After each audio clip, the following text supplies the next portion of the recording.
সাংবিধানিক সংস্থাকে ভেঙে গুঁড়িয়ে দিতে চান, তাহলে ভেঙে গুঁড়িয়ে দিয়ে দেখুন সরকার থাকে কিনা। অভিষেক বন্দ্যোপাধ্যায়ের ঘেরা হুঁশিয়ারির পাল্টা বিস্ফোরক শ্রমিক ভট্টাচার্য। যদি একজন ভোটারের নাম বাদ যায় তাহলে 1 লক্ষ বাঙালিকে নিয়ে আমরা নির্বাচন কমিশন ঘেরাও করব। যদি একজন লোক 10 লক্ষ মানুষ নিয়ে করবেন, তাতে কি এসে গেল? রোহিঙ্গার নাম ভোটার লিস্টে থাকবে না, বাংলাদেশি জিহাদিদের নাম থাকবে না, মৃত ভোটারের নাম থাকবে না, এক মানুষের নাম 4 বার থাকবে না।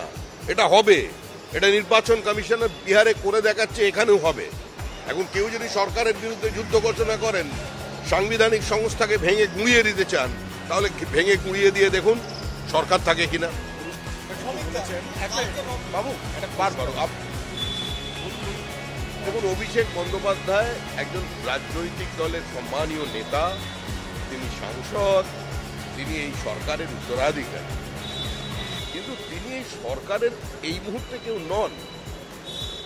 তো আপনি একবার সরকারের বিপরীত অবস্থান এবং অভিষেক বন্দ্যোপাধ্যায়ের অবস্থান, দুটো কি আলাদা না দুটো এক? এটাও তো মানুষ থেকে বুঝতে হবে।